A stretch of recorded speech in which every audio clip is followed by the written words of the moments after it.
Hello students, आज की class में हम डिस्कस करेंगे पीरियोडिक प्रॉपर्टीज के बारे में। और पीरियोडिक प्रॉपर्टीज के अंदर पीरियोडिसिटी किस वजह से आती है उसको भी हम जानने की कोशिश करेंगे। चलिए स्टार्ट करते हैं। तो सबसे पहले पीरियोडिसिटी वर्ड से क्या मतलब है। पीरियोडिसिटी वर्ड का क्या मतलब है कि जब भी एलिमेंट्स को हम increasing order of their atomic number के फॉर्म में अरेंज करते हैं, जब भी एलिमेंट्स को उनके एटॉमिक नंबर्स की इंक्रीजिंग ऑर्डर की फॉर्म में अरेंज करते हैं, तो ये पाया जाता है कि आफ्टर ए रेगुलर इंटरवल कि एक पर्टिकुलर गैप के बाद एलिमेंट्स रिपीट होते हैं जिनकी प्रॉपर्टीज क्या होती है, सेम या फिर सिमिलर होती हैं। तो इसी को बोलते हैं पीरियोडिसिटी, कि जब एलिमेंट्स को उनके increasing order of atomic number में अरेंज करते हैं तो पर्टिकुलर गैप के बाद पहले एक एलिमेंट आएगा, फिर बीच में कुछ एलिमेंट्स आएंगे, फिर एक एलिमेंट ऐसा आएगा जिसकी प्रॉपर्टी पहले वाले एलिमेंट से जहां से हम स्टार्ट किया है उससे सिमिलर होगी। तो इसी को बोलते हैं हम पीरियोडिसिटी।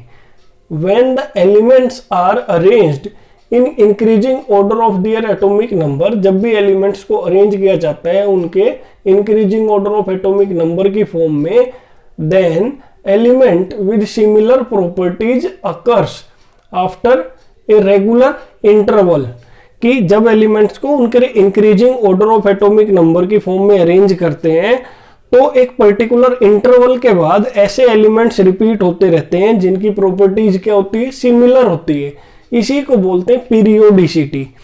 अब इस पीरियोडिसिटी का रीजन क्या है कि ये जो पीरियोडिसिटी क्यों होती है, अब इसके बारे में मैं बताता हूं आपको कि जो भी एलिमेंट्स की प्रॉपर्टीज होती है वो डिपेंड करती है उसके वैलेंस सेल में इलेक्ट्रॉन्स जो होते हैं उनके ऊपर। एलिमेंट्स की जो प्रॉपर्टीज होती है वो डिपेंड करती है उनके वैलेंस सेल में जो इलेक्ट्रॉन्स है। तो जब भी हम एलिमेंट्स की इलेक्ट्रॉनिक कॉन्फ़िगरेशन लिखते हैं या जब एलिमेंट्स को हम increasing order of atomic number की फॉर्म में अरेंज करते हैं तो ऐसा पाया जाता है कि हर एक पर्टिकुलर गैप के बाद ऐसे एलिमेंट रिपीट होते हैं जिनकी valence shell electronic configuration same होती है या जिनके वैलेंस सेल में इलेक्ट्रॉन सेम होते हैं। तो इसीलिए उनकी प्रॉपर्टीज भी क्या होगी, सेम, क्योंकि प्रॉपर्टीज जो होती है एलिमेंट्स की वो किसके ऊपर डिपेंड करती है, वैलेंस सेल में जो नंबर ऑफ इलेक्ट्रॉन्स है उनके ऊपर। और जब एलिमेंट को increasing order of atomic number की फॉर्म में अरेंज करते हैं तो ऐसे एलिमेंट रिपीट होते हैं जिनके अंदर number of valence shell electron same होते हैं। तो इसीलिए उनकी केमिकल या फिजिकल प्रॉपर्टीज भी क्या होगी, सेम होगी। तो ये रीजन होता है हमारा पीरियोडिसिटी का। जैसे एग्जांपल लेते हैं हम, तो फर्स्ट ग्रुप के एलिमेंट ले लिया हमने, जैसे लिथियम लिया, लिथियम की इलेक्ट्रॉनिक कॉन्फ़िगरेशन लिखी तो वैलेंस सेल में कितना इलेक्ट्रॉन है, 1 इलेक्ट्रॉन है। फिर लिथियम से जब सोडियम पे जब हम गए तो यहाँ पे वैलेंस सेल में भी कितना इलेक्ट्रॉन है, 1 इलेक्ट्रॉन। पोटासियम की भी अगर लिखते हैं तो उसके वैलेंस सेल में भी कितना इलेक्ट्रॉन है, 1 इलेक्ट्रॉन। तो इसी टाइप से जब एलिमेंट्स को अरेंज करेंगे हम उनके increasing order of atomic number की फॉर्म में, तो ऐसे एलिमेंट रिपीट होंगे जिनकी वैलेंस सेल के अंदर इलेक्ट्रॉनिक कॉन्फ़िगरेशन या वैलेंस सेल इलेक्ट्रॉन सेम होंगे, तो उनकी प्रॉपर्टीज भी क्या होगी, सेम। इसी को हम क्या बोलते हैं, पीरियोडिसिटी। तो ये रीजन होता है पीरियोडिसिटी का। इसके बाद पीरियोडिक प्रॉपर्टीज के बारे में हम देखते हैं। पीरियोडिक प्रॉपर्टीज क्या होती है कि पीरियोडिक प्रॉपर्टीज ऐसी प्रॉपर्टीज होती है कि जब हम पीरियोडिक टेबल में, मान लो जो हमारे पास मॉडर्न पीरियोडिक टेबल है उसमें हम लेफ्ट से राइट साइड की तरफ एलिमेंट को हम देख रहे हैं, हम एलिमेंट्स को देख रहे हैं लेफ्ट साइड से राइट साइड की तरफ, तो कुछ ऐसी प्रॉपर्टीज होंगी जिनके अंदर रेगुलर चेंज होगा जब हम लेफ्ट साइड से राइट साइड के एलिमेंट्स की तरफ मूव करेंगे। या फिर किसी भी एक पर्टिकुलर ग्रुप में, कोई ग्रुप ले लिया एलिमेंट का, जब उस ग्रुप में टॉप से बॉटम की तरफ जाएंगे तो उसके अंदर भी पर्टिकुलर एक चेंज होगा प्रॉपर्टीज के अंदर, ठीक है। तो उन्हीं प्रॉपर्टीज को क्या बोलते हैं, पीरियोडिक प्रॉपर्टीज। कि जब भी पीरियोडिक प्रॉपर्टीज ऐसी प्रॉपर्टीज होती हैं विच शो रेगुलर ग्रेडेशन, जिनके अंदर रेगुलर चेंज होता है on moving from top to bottom या फिर from left to right in a periodic table. तो ऐसी प्रॉपर्टीज को बोला जाता है पीरियोडिक प्रॉपर्टीज। तो इस चैप्टर में हम मेनली 4 पीरियोडिक प्रॉपर्टीज के बारे में पढ़ेंगे। सबसे पहला हमारा एटॉमिक या फिर आयनिक रेडियाई के बारे में बात करेंगे। ये रेडियाई क्या होता है? रेडियस का प्लूरल होता है। एटॉमिक या फिर आयनिक रेडियाई के बारे में बात करेंगे। आयोनाइजेशन एनर्जी, ये भी एक पीरियोडिक प्रॉपर्टी है, इसको भी हम डिस्कस करेंगे। इलेक्ट्रॉन एफिनिटी और इलेक्ट्रोनेगेटिविटी। तो ये 4 पीरियोडिक प्रॉपर्टीज को हम डिस्कस करेंगे इस चैप्टर के अंदर। अब इसके बाद हम 1 बाय 1 इन पीरियोडिक प्रॉपर्टीज को स्टडी करेंगे। तो सबसे पहले हम देखते हैं एटॉमिक रेडियस को। एटॉमिक रेडियस क्या होती है? जैसे नाम से पता चल रहा है, एटॉमिक रेडियस किसी भी एटम की रेडियस या किसी भी एटम का जो साइज होता है उसको भी रेडियस की फॉर्म में बताते हैं। तो इसको एटॉमिक रेडियस बोले या एटॉमिक साइज बोले, एक ही बात है, क्योंकि एटम्स को हम क्या मानते हैं? एटम स्फेरिकल है। तो एटम की जो रेडियस होगी वही उसका क्या मानेंगे? साइज मानेंगे, एटॉमिक रेडियस या फिर एटॉमिक साइज। तो ये क्या बताता है हमें एटॉमिक रेडियस? कि कोई भी एटम होता है उसका ये न्यूक्लियस है, उसके न्यूक्लियस से जो भी आउटर मोस्ट इलेक्ट्रॉन है, जो भी न्यूक्लियस से आउटर मोस्ट इलेक्ट्रॉन है, उसकी डिस्टेंस को क्या कौन बताता है? Atomic radius. उसको बोलते हैं एटॉमिक रेडियस। न्यूक्लियस से आउटर मोस्ट सेल के अंदर जो इलेक्ट्रॉन है उसके बीच की जो डिस्टेंस होगी उसी को क्या बोलेंगे? Atomic radius. The distance between the centre of the nucleus and the outer most shell of the electron. तो एटॉमिक रेडियस क्या हो जाती है कि न्यूक्लियस के सेंटर से जो आउटर मोस्ट इलेक्ट्रॉन है उसके बीच की जो भी डिस्टेंस होगी उसी को हम बोलेंगे एटॉमिक रेडियस। अब ये जो एटॉमिक रेडियस हम यहाँ पे देख रहे हैं, तो क्या ये इतना आसान है कि हम न्यूक्लियस को देख लें और आउटर मोस्ट सेल के अंदर जो इलेक्ट्रॉन है उसको देख लें और ये डिस्टेंस को हम कैलकुलेट कर लें? नहीं, ये बिल्कुल, ये जो प्रोसेस है एटॉमिक रेडियस को बताने की, ये एक डिफिकल्ट प्रोसेस है। हम किसी भी एक एटम का रेडियस कैलकुलेट नहीं कर सकते इस टाइप से। तो हमें क्या डिफिकल्टी आती है, क्यों नहीं कर सकते हम? तो क्या डिफिकल्टी आती है in finding the absolute size of the atom, कि किसी भी एटम का जो एब्सोल्यूट साइज है उसको फाइंड करने में क्या दिक्कत आती है, तो वो अभी हम देखते हैं। तो सबसे पहले atoms are very small. Atoms जैसा कि आपको पता है इतने स्मॉल होते हैं कि नेक्ड आई से दिखाई भी नहीं देते हैं। तो क्या इतना आसान है कि हम उनकी रेडियस को मेजर कर सकें? तो ये भी काफ़ी चैलेंजिंग होता है कि एटम्स बहुत स्मॉल होते हैं, इसीलिए उनकी एब्सोल्यूट रेडियस को हम कैलकुलेट नहीं कर सकते हैं। एटम्स, अब सेकंड डिफिकल्टी क्या आती है? Atoms do not have sharp well defined boundaries, कि एटम्स के अंदर ऐसा अब हमें पता नहीं होता कि भाई ये तो हमारा न्यूक्लियस है, अब हमें ये नहीं पता है कि आउटर मोस्ट इलेक्ट्रॉन यहाँ पे है, वो यहाँ पे भी हो सकता है और आगे भी हो सकता है। तो ये कोई फिक्स नहीं है कि भाई ये हमारी बाउंड्री है, यहाँ पे आउटर मोस्ट इलेक्ट्रॉन है। जब हमने स्ट्रक्चर ऑफ एटम के बारे में पढ़ा था तो वहां पे ऑर्बिटल्स का जब हमने डिस्कशन किया था तो ये बताया था कि एटम्स के अंदर जो इलेक्ट्रॉन्स होते हैं वो वेव की फॉर्म में होते हैं, उनकी पोजीशंस को ऐसे फिक्स नहीं किया जा सकता। वो न्यूक्लियस के नजदीक भी पाए जा सकते हैं और न्यूक्लियस से इनफाइनाइट डिस्टेंस तक भी पाए जा सकते हैं। तो इसीलिए एटम्स का हम साइज को, एब्सोल्यूट साइज को हम बता नहीं सकते हैं। उसके बाद अब individual atom can not be isolated. ऐसा तो है नहीं कि हमने एक एटम को पकड़ लिया, एक सिंगल एटम को उठा लिया और उसका साइज मेजर कर लिया, तो ये भी पॉसिबल नहीं है। तो और क्या है कि size of the atom also changes with change in the neighbouring atom in the molecule, कि एटम का साइज कोई फिक्स नहीं है। एटम का साइज फिक्स नहीं है, अगर उस एटम के नेबरिंग जो भी एटम है उनको चेंज करेंगे तो एटम का साइज भी चेंज हो जाता है। जैसे फॉर एग्जांपल मान लो ये नाइट्रोजन है, ये अमोनिया है और एक हमारा अमोनिया, ये नाइट्रोजन ट्राइफ्लोराइड है। तो इसमें नाइट्रोजन 3 हाइड्रोजन से जुड़ा हुआ है, इसमें नाइट्रोजन 3 फ्लोरीन से जुड़ा हुआ है। तो इस वाले नाइट्रोजन एटम का और इस वाले नाइट्रोजन एटम का साइज क्या होगा, डिफरेंट होगा, क्योंकि यहाँ पे इसके नेबरिंग एटम चेंज हो गए हैं, यहाँ पे हाइड्रोजन है, यहाँ पे फ्लोरीन है। तो इन सभी डिफिकल्टीज की वजह से एटम्स का एब्सोल्यूट साइज हम नहीं बता सकते हैं।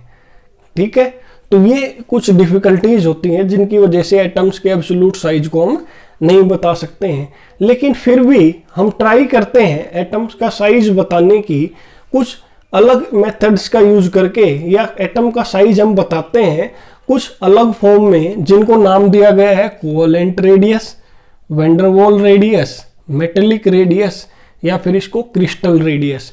कि एब्सोल्यूट एटम का साइज तो हम नहीं बता सकते हैं, लेकिन कोवेलेंट रेडियस या वैन डर वाल रेडियस या मेटेलिक रेडियस की फॉर्म में एटम का साइज हम बताते हैं। तो ये है टाइप ऑफ एटॉमिक रेडियस को 3 टाइप के हम देखते हैं, कोवेलेंट रेडियस, वैन डर वाल रेडियस और मेटेलिक रेडियस। तो अभी इन तीनों को 1 बाय 1 हम डिस्कस करेंगे। तो सबसे पहले अभी हम देखते हैं कोवेलेंट रेडियस के बारे में। कोवेलेंट रेडियस क्या होती है कि हमारे पास जैसे कोई होमोन्यूक्लियर डाइएटॉमिक मॉलिक्यूल है, हमारे पास कोई होमोन्यूक्लियर डाइएटॉमिक मॉलिक्यूल है, उसके होमोन्यूक्लियर डाइएटॉमिक मॉलिक्यूल कौन होता है, क्या होता है, जिसके अंदर दोनों एटम सेम हो। ऐसा डाइएटॉमिक मॉलिक्यूल जिसके अंदर दोनों एटम क्या हो, हमारे सेम हो।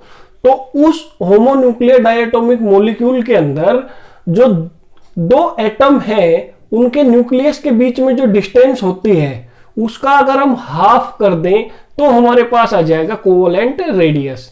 It is equal to 1/2 of the distance between the centre of nuclei of 2 covalently bonded atom of the same element in a molecule. कि ये होमोन्यूक्लियर डाइएटॉमिक मॉलिक्यूल है हमारे पास, जिसके अंदर दोनों एटम सेम है। जैसे फॉर एग्जांपल यहाँ पे हाइड्रोजन मॉलिक्यूल है, H2 मॉलिक्यूल हमने लिया है। H2 मॉलिक्यूल के अंदर जो ये हाइड्रोजन और हाइड्रोजन के बीच में बॉन्ड होगा, ये इस टाइप से होगा, कोवेलेंट बॉन्ड है इसके। हाइड्रोजन और हाइड्रोजन एटम के बीच में क्या है, कोवेलेंट बॉन्ड है। ये एक हाइड्रोजन का एटम है, इधर ये दूसरा हाइड्रोजन का एटम है। जब ये बॉन्ड बना रहे हैं तो इस रीजन के अंदर इनके एटॉमिक ऑर्बिटल्स की ओवरलैपिंग हो रही है। तो ये हमारे पास हाइड्रोजन का एक मॉलिक्यूल है। इस हाइड्रोजन के मॉलिक्यूल में एक हाइड्रोजन के एटम का न्यूक्लियस ये है, दूसरे वाले हाइड्रोजन के एटम का न्यूक्लियस ये है। तो अब इन दोनों एटम के न्यूक्लियस के बीच की जो डिस्टेंस होती है उसको बोलते हैं इंटरन्यूक्लियर डिस्टेंस। उसको क्या बोलते हैं, इंटरन्यूक्लियर डिस्टेंस। अब इस इंटरन्यूक्लियर डिस्टेंस का अगर हम हाफ कर दें, अगर इस इंटरन्यूक्लियर डिस्टेंस का अगर हम हाफ कर दें, 2 से डिवाइड कर दें, तो जो ये वैल्यू आएगी उसको बोलेंगे कोवेलेंट रेडियस। कोवेलेंट रेडियस क्या होती है, half of the internuclear distance between 2 bonded atom. और यहाँ पे बॉन्ड कौन सा है, कोवेलेंट बॉन्ड। तो इसलिए इस रेडियस का नाम दिया जाता है कोवेलेंट रेडियस। कि जो इंटरन्यूक्लियर डिस्टेंस है उसको 2 से डिवाइड कर दोगे कोवेलेंट बॉन्डेड एटम्स में, तो जो वैल्यू आएगी वो हमारी कोवेलेंट रेडियस की वैल्यू आएगी। ठीक है, तो यहाँ पे होमोन्यूक्लियर डाइएटॉमिक मॉलिक्यूल के लिए देख रहे हैं जिसमें दोनों एटम क्या है, हमारे सेम है। फॉर एग्जांपल जैसे ये जो हाइड्रोजन का मॉलिक्यूल लिया था, इसमें ये इंटरन्यूक्लियर डिस्टेंस इसके न्यूक्लियस से इस न्यूक्लियस तक 74 पिकोमीटर होती है। अब हाइड्रोजन एटम की कोवेलेंट रेडियस निकालेंगे तो हम क्या कर सकते हैं कि ये जो इंटरन्यूक्लियर डिस्टेंस है इसको 2 से डिवाइड कर दें, तो ये जो 37 आएगा ये हमारा क्या आ जाएगा, कोवेलेंट रेडियस एक हाइड्रोजन एटम का।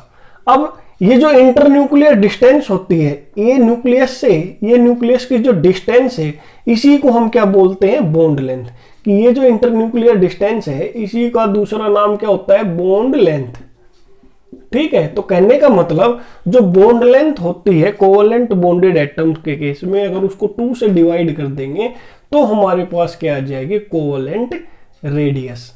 ठीक है, तो ये जो हमने कॉन्सेप्ट अप्लाई किया है, ये किसके ऊपर अप्लाई किया है? होमोन्यूक्लियर डाइएटॉमिक मॉलिक्यूल, कि जिसके ऐसा डाइएटॉमिक मॉलिक्यूल जिसमें दोनों एटम क्या हो हमारे सेम। तो ये कोवलेंट रेडियस के बारे में हमने यहाँ पे देख लिया।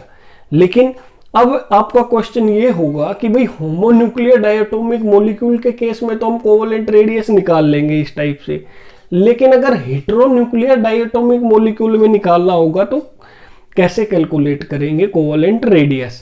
तो कहने का मतलब जो कोवलेंट रेडियस होती है, हेटेरोन्यूक्लियर मॉलिक्यूल कौन से होते हैं? हेटेरोन्यूक्लियर डायटोमिक मॉलिक्यूल जिसमें दोनों एटम क्या हो डिफरेंट।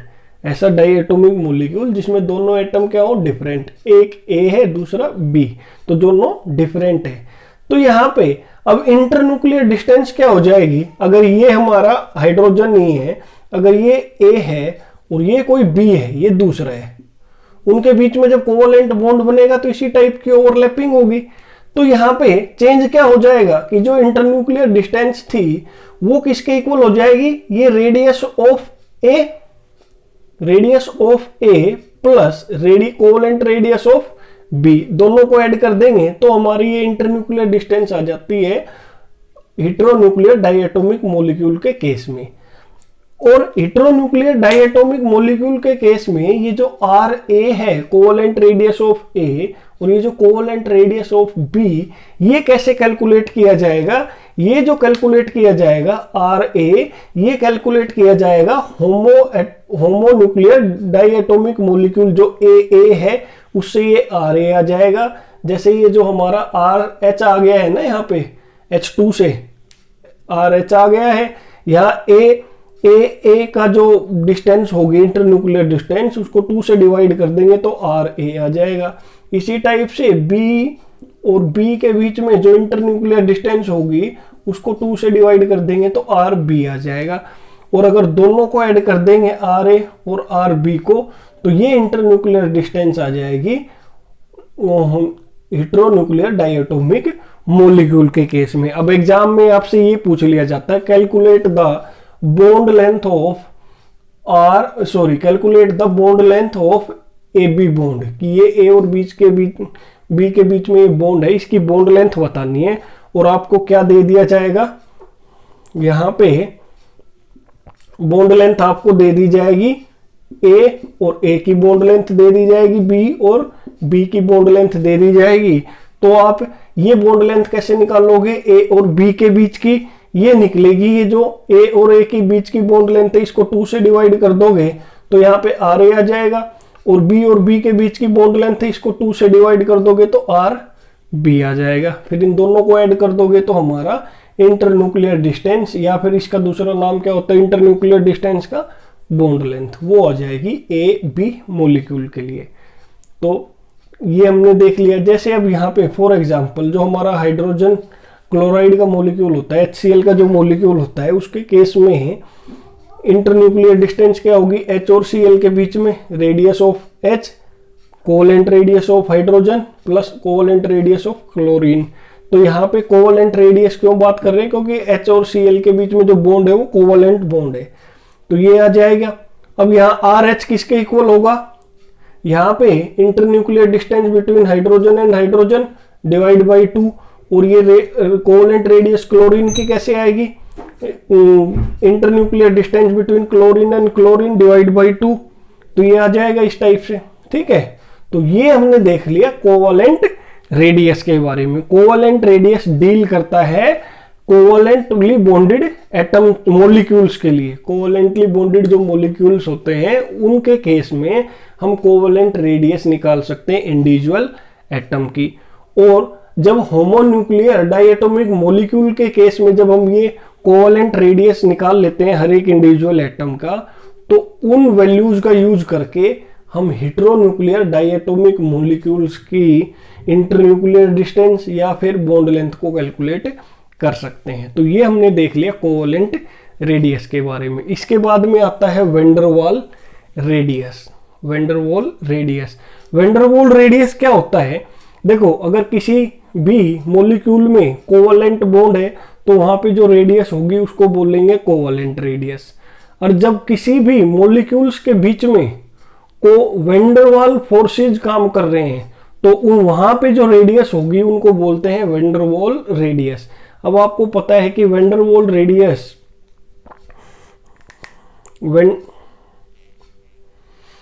वेंडरवॉल रेडियस क्या होती है? It is equal to 1/2 of the internuclear distance between two similar non bonded isolated atoms. कि जो हमारे पास मतलब कोवलेंट रेडियस क्या होती है? It is equal to 1/2 of the internuclear distance, 1/2 of the internuclear distance between two similar non bonded isolated atom. पहले हम इतना पार्ट देखते हैं, इस डेफिनेशन का केवल यहां तक देखते हैं, इस पार्ट तक हम देखते हैं कि हमारे पास ऐसे एटम जिनके बीच में कोई बॉन्ड नहीं है।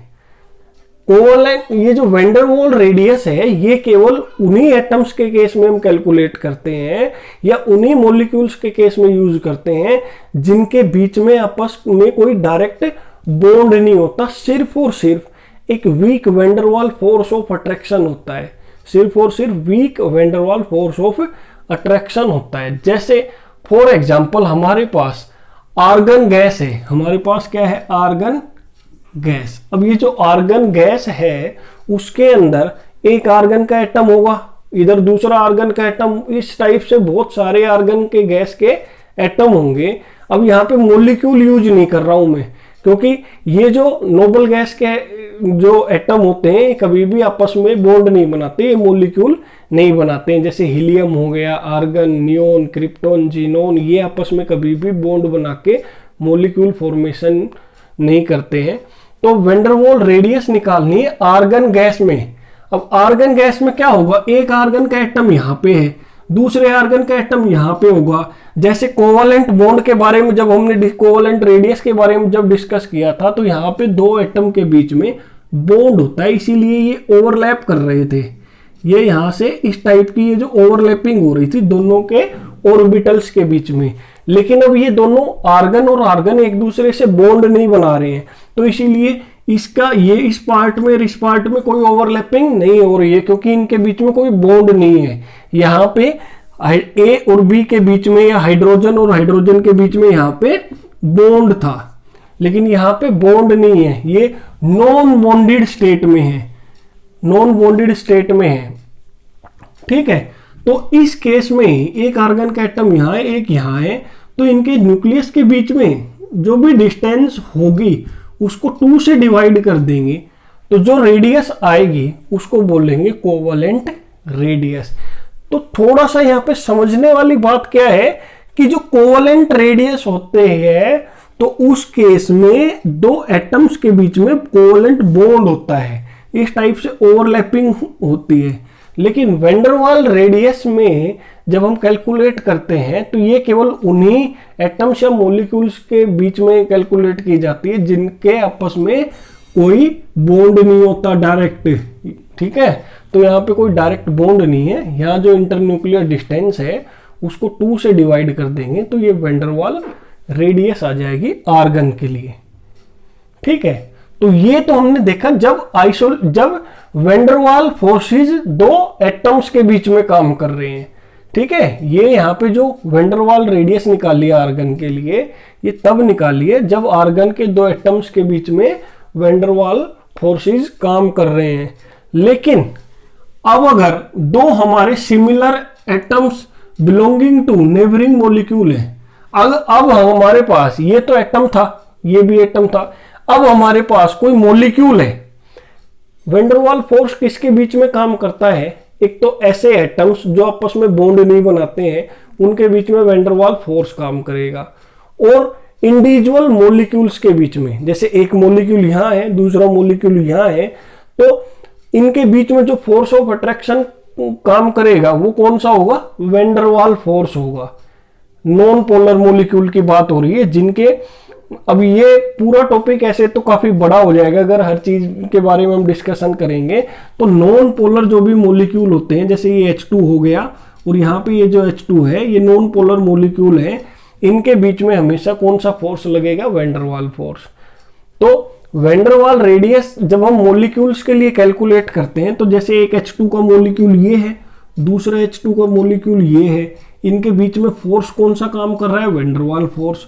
तो अब क्या होता है, वैंडरवाल रेडियस अगर हम निकालनी है इस H2 के मॉलिक्यूल और इस H2 के मॉलिक्यूल के लिए हमें वैंडरवाल रेडियस निकालनी है, तो कैसे कैलकुलेट करेंगे कि इस मॉलिक्यूल का ये एटम और इस मॉलिक्यूल का ये एटम जो एक दूसरे के क्लोज है, ठीक है, इनके बीच की जो इंटरन्यूक्लियर डिस्टेंस है, ये ये न्यूक्लियस से और ये न्यूक्लियस से इसके बीच की जो डिस्टेंस है इसको 2 से डिवाइड कर देंगे, तो जो वैल्यू आएगी वो किसकी आएगी? वैंडरवाल रेडियस की, हाइड्रोजन मॉलिक्यूल के केस में, ठीक है, ये आ जाएगी वैंडरवाल रेडियस की वैल्यू हाइड्रोजन मॉलिक्यूल्स के लिए। तो अब समझने वाली बात सिर्फ यही थी कि वैंडरवाल रेडियस केवल उन्हीं एटम्स या उन्हीं मॉलिक्यूल्स के लिए कैलकुलेट की जाती है जिनके बीच में वैंडरवाल फोर्स काम कर रहा हो। और वैंडरवाल फोर्स किनके बीच में काम करता है? तो नॉन पोलर मॉलिक्यूल्स के बीच में और नोबल गैसेज के एटम्स के बीच में, जो भी नोबल गैसेज होती हैं उनके एटम्स के बीच में। तो वैंडरवाल रेडियस केवल इन्हीं के लिए एप्लीकेबल है, नॉन पोलर मॉलिक्यूल के लिए और नोबल गैसेज के एटम्स के लिए। यहाँ पे बॉन्ड नहीं बनता है, ठीक है, इस एटम और इसके बीच में बॉन्ड नहीं होगा। केवल कौन सा फोर्स होगा यहाँ पे? वैंडरवाल फोर्स। यहाँ पे ये मॉलिक्यूल है और ये मॉलिक्यूल है, इनके बीच में जो फोर्स काम करेगा वो कौन सा होगा? वैंडरवाल फोर्स। लेकिन यहाँ पे ये जो हाइड्रोजन का मॉलिक्यूल था, H2 का ये जो मॉलिक्यूल था, इसमें ये हाइड्रोजन का एटम और ये हाइड्रोजन का एटम ये एक दूसरे से ओवरलैप कर रहे हैं। यहाँ पे ओवरलैप कर रहे हैं तो इनके बीच में कोवलेंट बॉन्ड है, ठीक है। तो यहाँ पे मतलब कोवलेंट रेडियस के बारे में बात कर रहे थे, जब दो एटम के बीच में या दो मॉलिक्यूल के बीच में कोई डायरेक्ट बॉन्ड नहीं हो, और जब दो एटम के बीच में डायरेक्ट कोई कोवलेंट बॉन्ड होता है तो कोवलेंट रेडियस के बारे में बात करते हैं। अब आप खुद यहाँ पे देख के बताइए कि ये हमारी कोवलेंट रेडियस है और ये हमारे पास वैंडरवाल रेडियस है और ये कोवलेंट रेडियस है, तो इनमें से कौन सी रेडियस ज्यादा बड़ी होगी? कोवलेंट रेडियस और वैंडरवाल रेडियस और कोवलेंट रेडियस में से कौन सी रेडियस की वैल्यू ज्यादा बड़ी होती है? तो हमेशा वैंडरवाल जो रेडियस होती है, van der Waals radius is greater than covalent radius. ये याद रखना है आपको, van der Waals radius is greater than covalent radius, R van der Waals is greater than R covalent. ये क्यों होता है? जैसा कि अब आप यहाँ पे समझ गए होंगे, क्योंकि कोवलेंट रेडियस जब हम कैलकुलेट करते हैं तो दो एटम के बीच में डायरेक्ट बॉन्ड होता है, ये एक दूसरे के बिल्कुल क्लोज आ जाते हैं और ओवरलैप कर लेते हैं। ये दोनों न्यूक्लियस एक दूसरे के इतने क्लोज आ गए हैं कि इसका ये वाला पोर्शन और इसका ये वाला पोर्शन आपस में ओवरलैप करने लग गया है, तो यहाँ पे रेडियस होगी कोवलेंट रेडियस। लेकिन यहाँ पे ये एटम और ये एटम एक दूसरे से क्या है? काफी दूर है, तो यहाँ पे जो रेडियस होगी वो वैंडरवाल रेडियस होगी। तो देखने से ही पता चल रहा है कि यहाँ पे वैंडरवाल रेडियस ज्यादा बड़ी है as compare to covalent radius, क्योंकि दो एटम्स के बीच में डायरेक्ट कोई बॉन्ड नहीं है, या फिर दो मॉलिक्यूल्स के बीच में डायरेक्ट ये कोई बॉन्ड नहीं है। लेकिन कोवलेंट रेडियस के केस में जो एटम्स होते हैं उनके बीच में ये डायरेक्ट इस टाइप से बॉन्ड होता है। तो यहाँ पे हम देख पाए कि वैंडरवाल रेडियस बड़ी होती है कोवलेंट रेडियस से।